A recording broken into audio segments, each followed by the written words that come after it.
I'm Georgette Pierre, and you're watching Black and Nuanced Podcast in HD. This is an extension, a visual extension of my podcast of the same name, where I seek to dispel the idea that all Black people are monolithic. And I have the homie, I call him Jordan, but his name is Jordan Crafton. Hi, Jordan. What's up? What's up? How you doing? I'm doing well. How are you?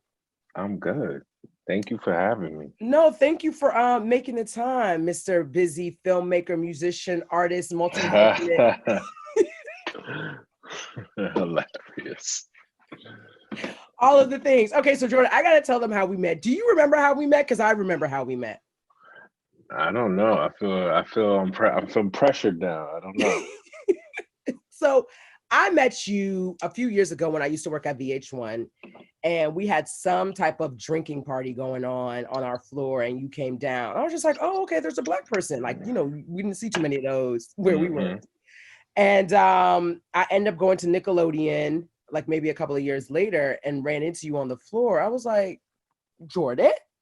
And then I would not leave your office alone, your bean bags alone, all of the things alone. And so here we are.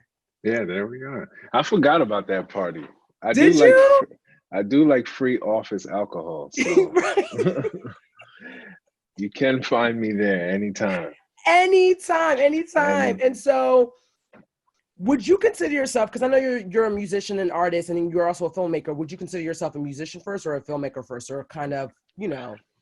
Filmmaker. I'm not a musician anymore. I just, in order to get certain titles, you have to still be exercising that gift and practicing. So I don't consider myself that anymore. I mean, I did it for a long time, but just filmmaker, storyteller, those are. And then every now and again, I'll hop in and, play some music and stuff. But that's it, yeah. What instruments do you know how to play? Because I would see you playing the piano. Yeah, piano and the saxophone. Okay. I love it. I love it. Shout out to your homie. He goes by Saxonist on Instagram. Right. Nigel. Yes. Now he's a real musician. He practices every day. He's performed all over the world. I mean, he's the real deal. I love that. I love that. Shout out to him. Wait, so remember how you would always joke me about Georgette After Dark being an incomplete project, and you would ask when it was coming out? What about your album? Are you still working on that? My album is done. It's just I've run through some hiccups in order to release it. So that's been the problem. It's actually kind of heartbreaking. Thanks for bringing it up. I'm sorry. Triggered. Someone's triggered. Yeah, no, I finished it like 2 years ago, and I ran through it. Hopefully this fall. Okay. Yeah. Is it going to be jazz? What is it going to be a mixture of? What can we expect when it does come out? It's a little of everything. It's a mixture. There's some jazz on there. There's some hip hop on there. There's stories on there. It's a little everything. Yeah. I remember hearing you played me some snippets, right, in your old office of the stories and stuff like that. Yeah, I'm not like you. I keep you during the process. I let you see things. You on the other hand, it'd be crazy. I gotta wait. It's like you and Dr. Dre's album. I don't know which was gonna drop first. Wait, I would like you to at least credit me for sending you the first 3 episodes that I filmed back in 2017. And my editor is finishing the last 4 that I filmed the end of last year. So I have 7 episodes. Okay. I'll give you that. You 2.5 years late, but I am. That's fair. I received that. So we re-linked up again working at Nickelodeon. I don't work there anymore. I don't know if you know that. Yeah, I know that. Oh, I don't work there either. Well, I'd actually never worked there. Right. I mean, you were an extension of Nick, right? Mm-hmm. And so but the difference between me, I was connected to the network and obviously got caught up in the shuffle, the COVID-19 shuffle, but you're still with Nick. How did you get to Nick? How did you end up working for him and with him as his DP and all of the things? Long story short, he had a competition on his website in 2013 2012 for Artist of the Year. Artist of the Month. I submitted my work. I was chosen. I thought that meant that, it was all good. it wasn't. He actually had no clue who I was, you know, because there was a whole other team running his website. So I set out to just meet him, and I went through a whole bunch of people trying to get through them. It took about 8 months. I finally met him, and we met backstage at America's Got Talent, and then that's how the whole Nickelodeon thing started, because he wanted to start making a show called the Teen Nick Top 10. I remember that. Right. And he wanted to know if I could help out because his team was already working on it. And the funny thing is they got too busy. So he asked me if I could just take it on myself. And I said, sure. And then once that got picked up by the network, then everything one by one led to another. And then that's how now here we are 8 years later. I can't believe it's been 8 years. I mean, I actually didn't realize. I mean, like, I know you would tell some of the stories on Instagram and you just kind of express your gratitude every now and then on like milestones, like whether it was his birthday or the anniversary of something. Right. And you know, when people meet you, like you've been ingratiated into working with him for so long, but it's so interesting to hear like how you actually even got to him and the lengths that you went through to get to him. And now like you are his fucking right-hand man. Oh yeah. Yeah, it was intense. Like people, you know, a lot of people, they say to me, they're like, oh man, you're so lucky, Jay. Be like, you wouldn't have done, a lot of people wouldn't have done even a quarter of the things I did. I mean, we're talking about standing outside radio stations, my cousin and I, for hours and hours, just to never even see him or his management, you know, tweeting him every day, tweeting his assistant, you know, emailing his agency, his manager at that time. You know, I mean, it was an everyday, I'm just trying to get a chance pursuit to him. And like I said, it took 8 months, and a lot of people wouldn't be willing to do that, you know. So, but I felt compelled to do it, and I felt spiritually led to do it. So that's where I was committed, and look, and here we are now. Right. 5 closets, 3 cars. Let me stop. Wow. That's funny. You should have seen that one coming. Jordan, you know, that's the reason why I call you Jordan is because like you got to put a little oomph on your name. That's just a little something. I do like to enjoy myself. That's funny though. You know, I think, you know, I would see him coming in and out of the building, and I actually met him when I had a short stint in Miami when he came down and did a live with the radio station I used to work for. And, you know, a lot of people kind of joke and make their comments about him, but like your one-on-one experience, what is something that we don't get to see that is like the core of him? You know what many people don't realize, and you could even attest to this, he's really a regular guy. Yeah. You know, and people expect him to be a certain way. They expect him to be a certain way. They expect him to be ridiculously bougie. They respect him, and he's really not like that. You know, he has everything, but his favorite things to do, his favorite places to go is just like the rest of us. His favorite things to talk about, you know, it's just, I don't know. That's really it. He's just a regular guy. It's like, so whenever you get to meet him, or when we be on Howard's campus or whatever, it's nothing. You know, some people will come to me first and they'll be like, well, you think I could talk to Nick? I'd be like, you'd be surprised. Just go to him and he'll have an entire conversation with you, give you game, give you his email address, like he's really an open guy. Oh, I love that. Oh, he giving out emails? Okay, Nick. Yeah. I would have asked him when I saw it. Let me stop. Hilarious. Yeah, if you got a question or anything, or you want to pitch him something, he'd be like, let's go. Dial in. Oh, I love that. Well, you cough, cough. You know I'm a free agent, so if y'all need help with some stuff, I got you. I'm being dead ass though, so we could offline about that. But no, seriously, I actually feel really good. Like I want to lean more into doing more impactful work, and so I feel like you have been able to touch a lot of things, and you're working on some things as well. What are some impactful things, or I guess one of the most impactful things that you got to work on with him because of him? You know. I mean, that's easy. The Dr. Sebi documentary is, you know, the most impactful, the most anticipated thing that the audience and the people have been waiting on, you know, and they want to actually see. In terms of projects that I've done with him that have changed my life, I mean, so many. I mean, the fact that I've even been able to get into television is because of him, so I owe a lot, to a Black man that looked for younger Black men to help them chase their dreams and get to the next level. We could say a lot of things about a lot of Black leaders, but Nick is the type that actually set out to raise up younger people that look like him. So that's impactful enough. But in terms of the work, yeah, it's that Dr. Sebi documentary. And we're taking our time to make sure that we really do it right and shake the room. Imagine this. Anybody in this room, if I could say, hey, somebody cured AIDS, y'all be like, yeah, right. Man, it ain't been 24 hours.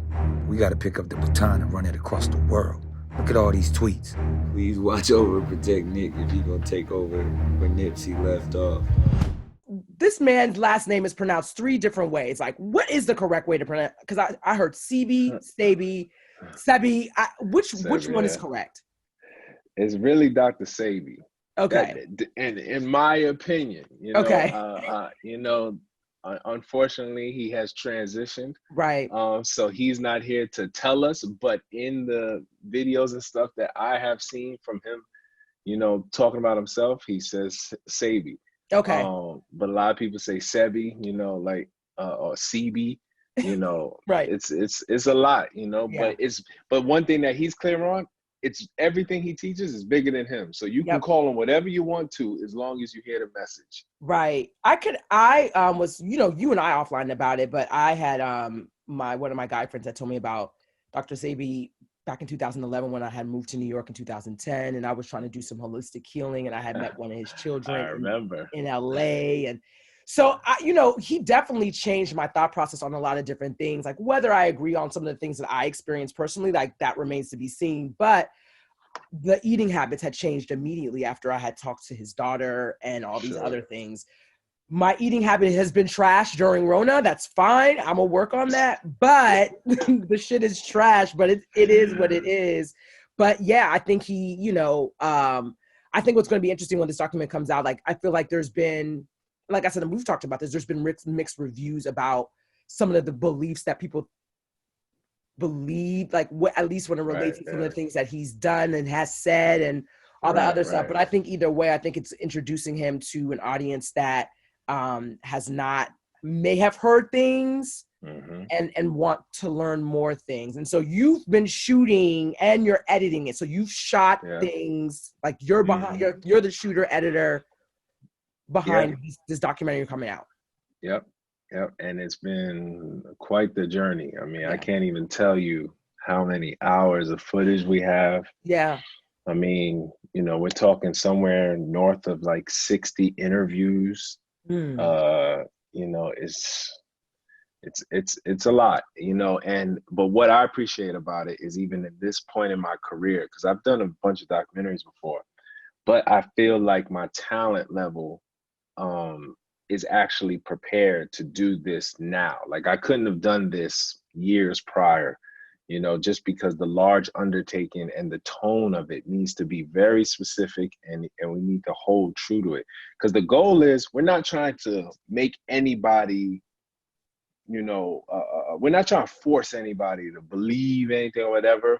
All we're trying to do is make people curious and encourage people to learn about what he was saying, the things he believed in, the things that's helping people all over the world and for the past, few decades at least, and that's really the goal, and that's the thing, even just for the Black community, we just need to have more conversations, period. So this is one of those things, and that's why I love documentaries, because it just opens the room for everyone to actually talk to each other about meaningful things. Outside of Nick, as far as for you, what is your penultimate goal? Like, you are building this career path of being a DP. For those that don't know, it's director of photography, cinematography, or cinematographer. Like, what is your penultimate goal? I would love to be, my goal is, I want to be one of the greatest storytellers of all time. I'm not trying to be rich in money, but I am trying to be abundant in resources. and that's what's very important to me. So that way, for the rest of my life, I can be free and always create, and then that will allow me to be, if one season of my life, I want to step back into, maybe I want to score some things and exercise those musical roots. If I want to go here and I just want to shoot some things, I want to edit some things, that's what I just want to be able to do for the rest of my life and be able to pick and choose. Because how the arts is, sometimes we go into survival mode and we have to do projects that we don't even care about, so I've been fortunate where the things at least that have involved my creative DNA, I've actually cared about them. So I just want to continue that path. Oh, I'm inspired. Oh, Jordan. See, that's why I call you Jordan. See that little like you. I love that. So are there any current projects, personal projects that you're working on, or has everything kind of been what you're working on with him? No. I'm always keeping myself open on the side. I keep very strict hours for Nick, and then I keep strict hours for myself too. I love that. So especially in the past, couple months, especially during Rona, it's like a short series of just stories throughout my life that I've been trying to tell in a unique way. They're called Bedtime Stories. Perfect transition, because I was going to ask you about some things, because I had so many questions. Are these real stories, Jordan? Yes. Yeah, they are. It's crazy. Yeah, because I wanna hone in. So you have 8 episodes up. I'm calling them episodes, but they're short clips or quick bites before Quibi came out. And you basically take the memoji of yourself, right? Mm-hmm. And you place it on the bodies of various videos, and then you're doing like the voiceover of like telling the story. The 2 that stuck out to me was episode 7, the police versus the black man. Mm-hmm. And I think in your caption, you were basically saying like and I want to emphasize that you personally don't have any problems with interracial couples or people dating, but you had a personal experience where you were just like, I think I am good and this is not going to be, I just want to know some background. And then what happened to your friend? Okay, so first of all, I was 17. I had just went to the University of South Carolina. I didn't have a lot of friends, and within the first month I was there, one of my friends, he was dating a white girl, and he was a black man, and he said, yo, Jay, you want to come out? Her and her friend are coming, you just come hang out with us. So I said, I was very skeptical at first. It's just because of the way that I grew up. My neighborhood in Long Island was all Black and Spanish. My interaction with people of different colors outside of that was non-existent. So only thing I had was, civil rights movies in my reference and in my rear view. So I was nervous just for that, just because I didn't know what to expect. And then I knew everything that everyone told me about the South, period, about how I should feel, how I have to be extra careful who I'm around and this and that. So I'm like, okay, cool. I decided to go. You saw what happened. We got pulled over by the police. We wasn't even in the car for 5 minutes. We made a left turn in front of the student cafeteria, and we got pulled over. And because it was my friend and I in the back seat and the 2 white girls in the front seat, and they pulled us out of the car and they beat both of us up. Again, on campus, in front of the cafeteria. And this was my first interaction with, that was my first experience, all of that. That was my first run-in with the police. That's my first everything.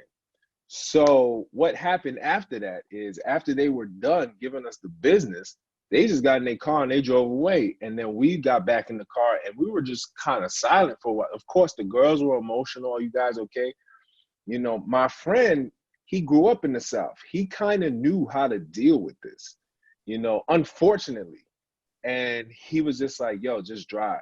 He just wanted to continue the night. I was in such shock that I didn't really know what to do with it.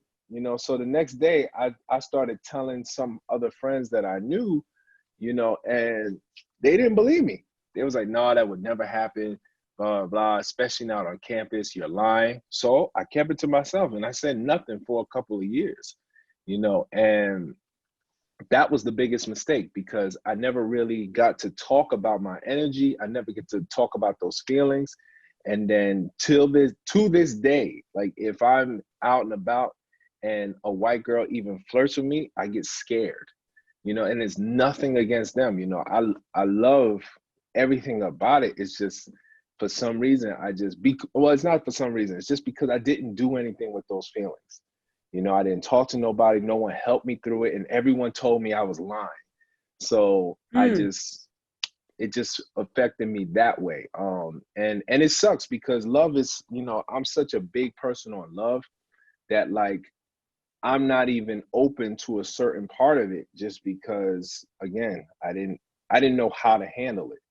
I didn't know how to handle someone else's poor decisions made upon me off of me just being me and my friends just going to hang out. So that's what was tough about it. Oh my God.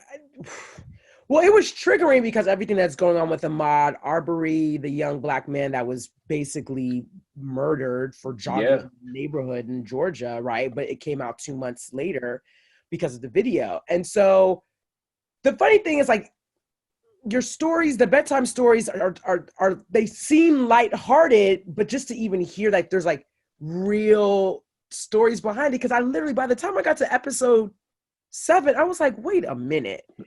Is this it's like, are Jordan telling real stories? And I remember you were saying like, this is real, but the way you tell it, it was very digestible. And, but that one definitely stood out to me because I was like, oh, this is, okay, Jordan. Yeah, and it's, for me, even as an artist, I am very focused on having a diverse catalog. Yeah. It's very easy for people to put you in a box. It's very easy for you to, be looked at to have a certain style and can't even grow or anything like that. I don't want that. I want to continuously grow. I'm a student, and fortunately for me, like, even I know my brother, he sees all of them, and the first thing he always asks me is like, yo, how did all this stuff happen to you? Because I'm ranging stories from when I was in the 3rd grade to things that happened to me last year.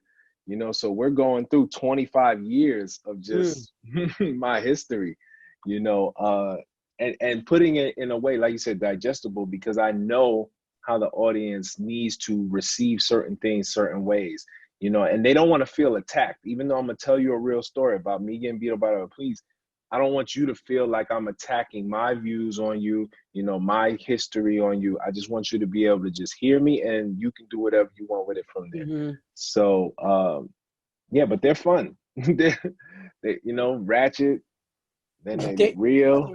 Clearly. I was just like, wait, did Nick really give him some money to go to a strip club and then the BBW episode? He did, and he changed my life. He did. He did. I'll never forget when I first threw out that first batch of money he gave me, and then I threw it out so fast and I didn't know what to do, and we still had time to be there. And his road manager tapped Nick and was like, "Yo, bro, young Jordan's out of bread." And then Nick was like, "Don't even worry about that, little homie. Gave me some more money." I'm like, "All right, here we go, part 2." So. And I can't. I actually laughed at the BBW episode because I remember when we were in the office. I think, shout out to Aja, we were like, it was late night, we were all working, and you were talking about how your first experience, like a big girl picked you up, and I was just like, oh, I remember this. Yeah, she did. She tried to have her way with me. Jordan, I can't take you. I can't handle those. Where do you see these bedtime stories going? Are you doing more? Like, what's going on? Yeah, I want them to go. I mean, I feel like I could do these for the rest of my life. I'll be very honest with you. And I'm opening it up where, like with that last episode about the BBW, I'm saying, guys, send me some stories, and I would love for people to tell me what they went through, and then I get to put my twist on it. And then now, again, that's another way to just stretch out these creative legs and to see how far I can get with this style. So that's what I would love to do. I already got a few stories in. They're crazy. They are crazy. And like one of them came in yesterday, and as she's sending me the voice notes, this young woman, I'm just typing back to her, wait, slow down, slow, please, slow. This is amazing. And these are things that happen in Brooklyn over the summertime. I can't wait to put the pen and the pad to it. So that's what's exciting about it. So it's just about to be a community of us just telling each other what we went through, how we feel, and I still got plenty of my own that I want to tell. So yeah, I can't wait. I love that. If you ever need any voiceover, I always like to pitch myself. Well, I know you got the voice.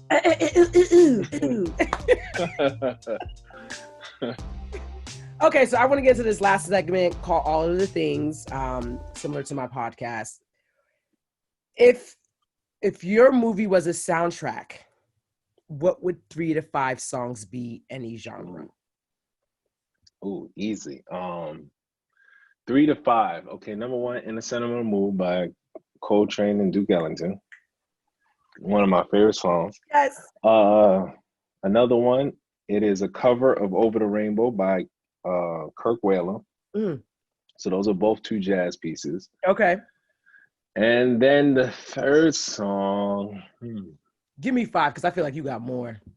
5. I was feeling like a soca or calypso ting would be in there. You know how I was like, oh, respect that he loves the Caribbean culture. Yeah,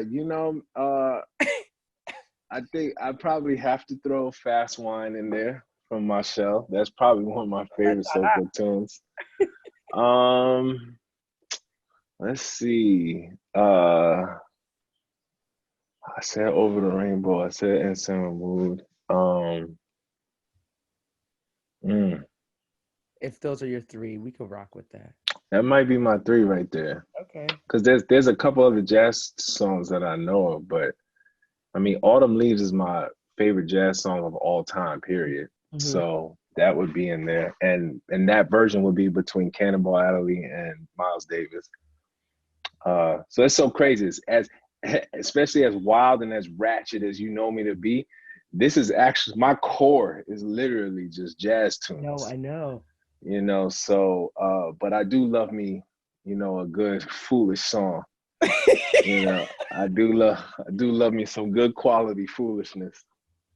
Like my favorite song right now, dang, what's the name of it? I gotta look it up real quick. Yes. No, but I think that's what there's this, and I joke you and all this other stuff, but I think there's this energy that's easy to be attracted to your being, because like you're really cool, chill vibes, and then your flex is something different, right? And when I mean flex, like how you dress and like just this whole, I don't want to use the word swagger, but like you're so chill. So you'll go from jazz to, you said, to a foolish song, like to calypso to something else, and it's just like, who is this guy?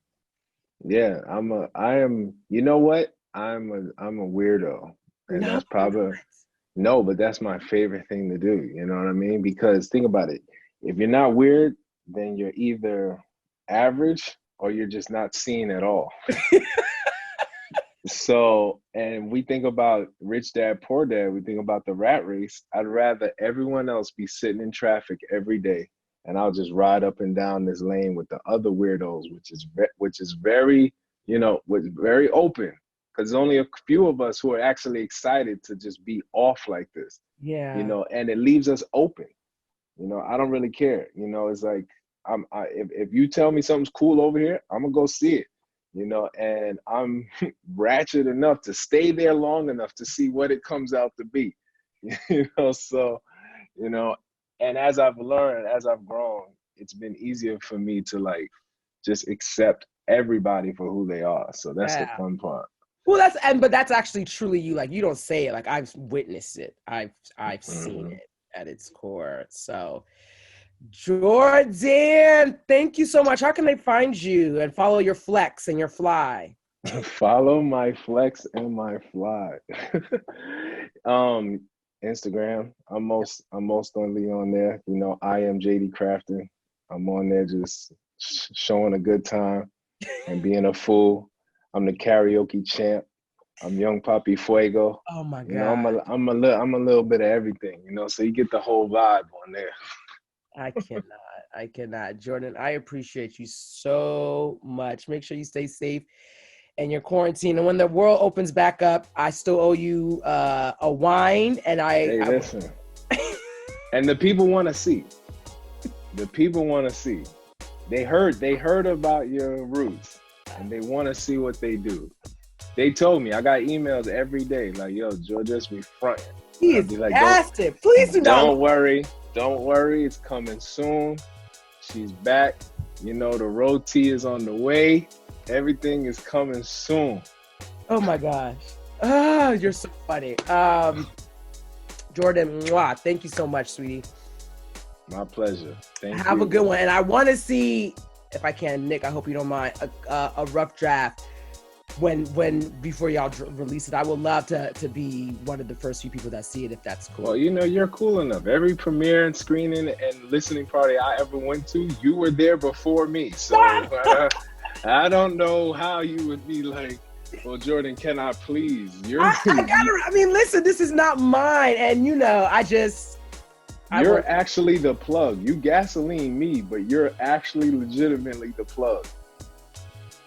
I received that, but like, humble brag, like, nah, I think it's you, but it's cool. All right, sweetie. Well, I will talk to you later. All right, you take care. Okay. Thank you. Right. Bye. Bye.